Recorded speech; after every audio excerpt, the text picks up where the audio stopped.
Reading from Luke's Gospel, chapter 7, beginning with verse 36. One of the Pharisees asked Jesus to eat with him, and he went into the Pharisee's house and took his place at the table. And a woman in the city, who was a sinner, having learned that Jesus was eating in the Pharisee's house, brought an alabaster jar of ointment. She stood behind him at his feet, weeping, and began to bathe his feet with her tears and to dry them with her hair. Then she continued kissing his feet and anointing them with the ointment. Now, when the Pharisee who had invited him saw it, he said to himself, "If this man were a prophet, he would have known who and what kind of woman this is who is touching him, that she is a sinner." Jesus spoke up and said to him, "Simon, I have something to say to you."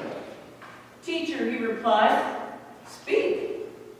A certain creditor had 2 debtors. One owed 500 denarii and the other 50. And when they could not pay, the man canceled the debts for both of them. Now, which of them will love the man more?"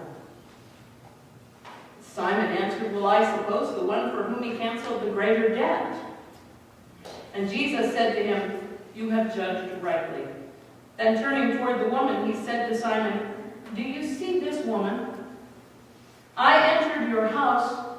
You gave me no water for my feet, but she has bathed my feet with her tears and dried them with her hair.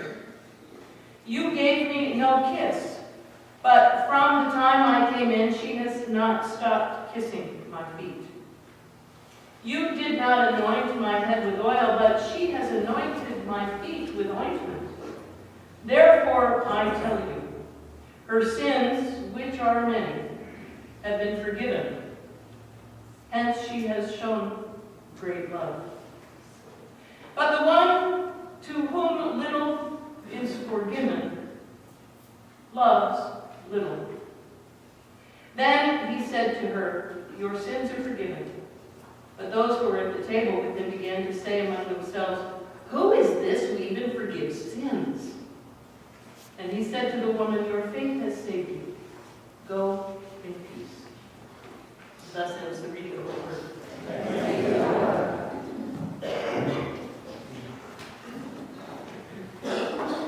From the very beginning of his mission, Jesus' mission has been, the very beginning of his ministry, Jesus' mission has been that of God's anointed, the one selected, the chosen one, the beloved one, whom not only through the words of Isaiah flow through whom the beloved one, through whom not only the words of Isaiah flow, but through whom the very deeds of his calling ring.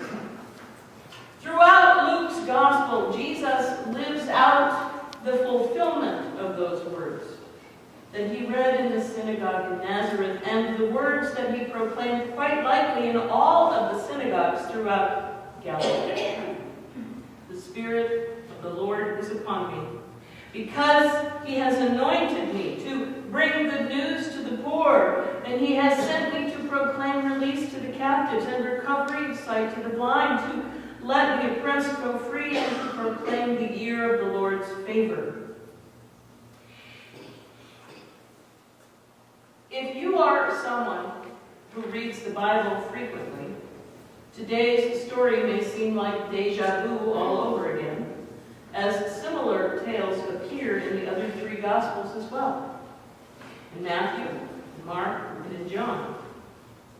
The story of the woman with the alabaster flask of perfumed oil is told at the end of their Gospels. Luke's story is quite distinct from the others.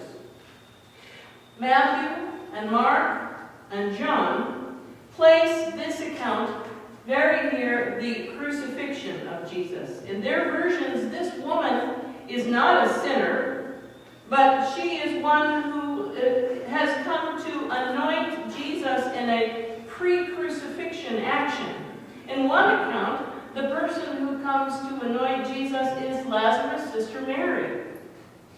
But it's not so in Luke's story. The women in the other stories have come to give Jesus his due as the Messiah, as the anointed one, to place oil on his head and on his feet. But today's story doesn't occur at the end of Luke's gospel. Today's story occurs about 1/3 of the way through Luke's gospel in chapter 7, at the very height of Jesus' ministry. And it serves a very different purpose from the other stories in the other gospels. Luke presents this story as a story of faith, a story of forgiveness, a story of love. And he inserts a parable right in the middle. Now, if you want to, I want you to be part of this scene. So if you need to close your eyes, I won't think you're asleep. Just close your eyes and come with me. As the scene opens, we are among the guests at the dinner party.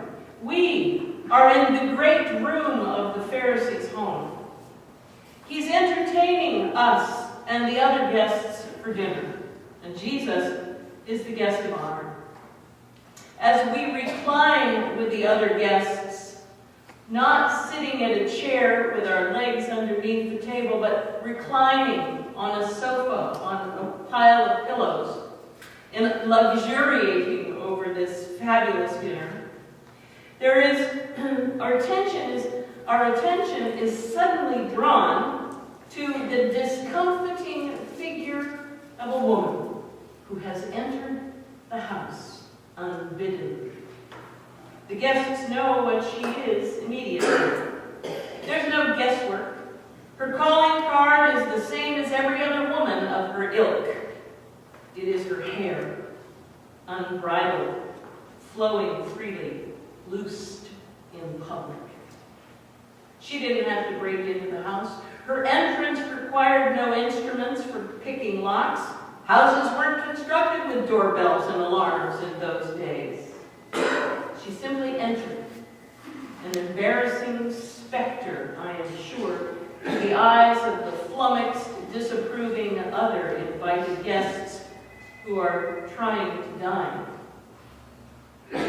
Does she see them? Does she move shyly, slowly, deliberately into the room toward Jesus? Does she hear the whispers and the snickers of the other guests? Does she take note of the shocked disapproval on their faces? What is their reaction to what she does next? Has someone dropped a plate or a cup in shock or surprise? She finds her way to Jesus, and she is sobbing, tears flowing freely from her eyes. There is no table to crawl under. He, like all the other guests, is reclining on pillows or a chaise, feet elevated and extended to the end of the couch. She is visible to all of the guests as she carries out her ministrations. Her heavy, salty tears fall on Jesus' feet. She bathes his road-weary, calloused, and dry feet with her tears and dries them with her long, uncovered, loosed in public hair. For this reason, she is easily recognized as a woman of the streets. This in-the-town sinner woman kisses his feet. It's not sexual. It is an act of love. It is an act of humility. It is an act of supplication. It makes Jesus host and all of the other guests, however, very uncomfortable because he does not see it in the same light that Jesus sees it. Look at the scene in your mind's eye. What are the guests doing?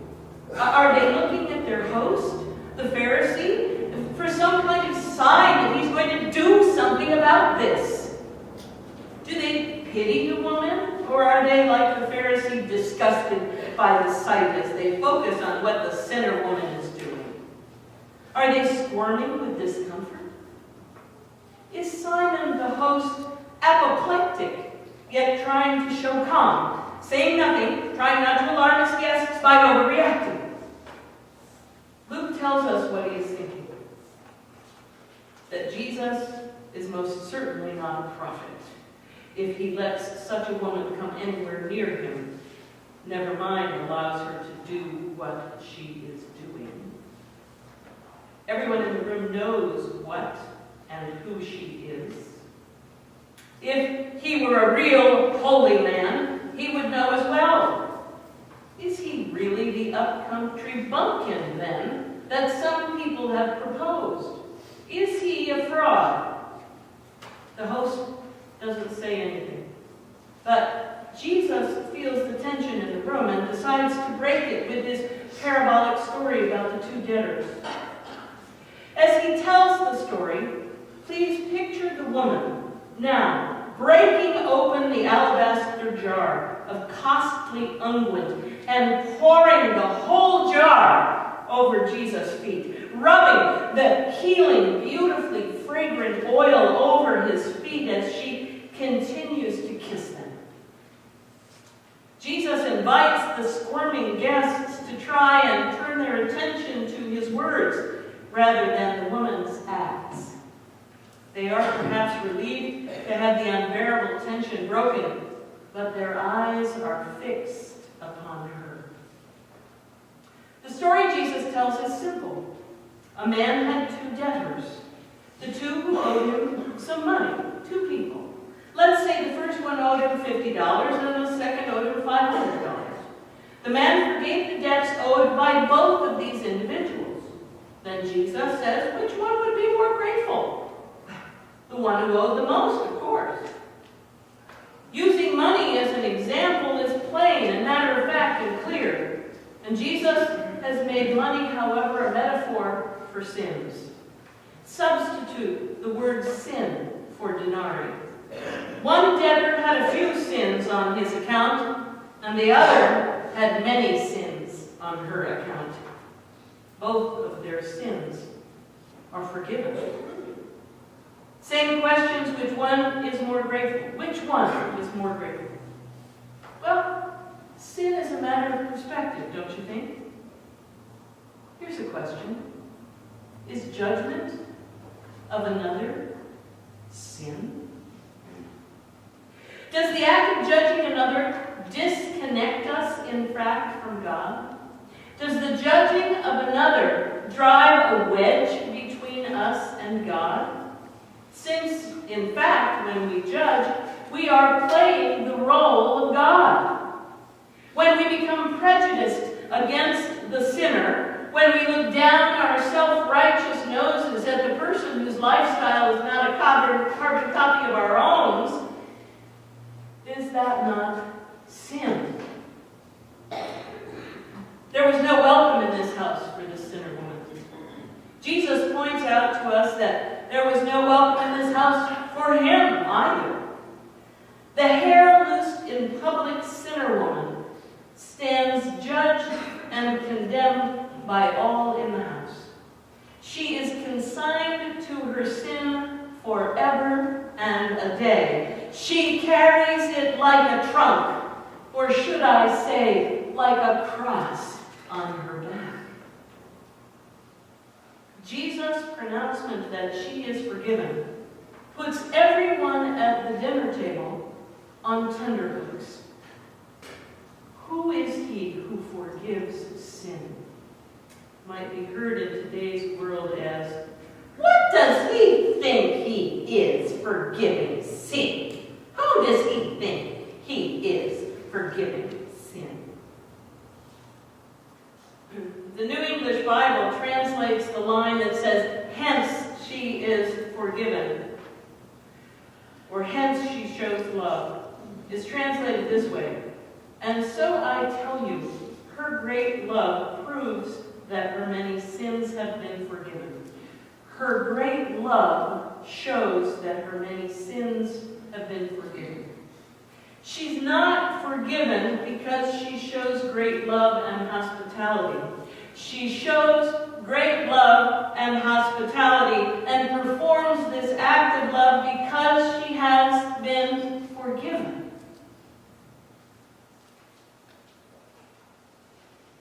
Perhaps the greater forgiveness in this story will be for those who don't recognize that they are in need of it. Those who have set themselves apart at a distance from such a one as this. Who needs forgiveness?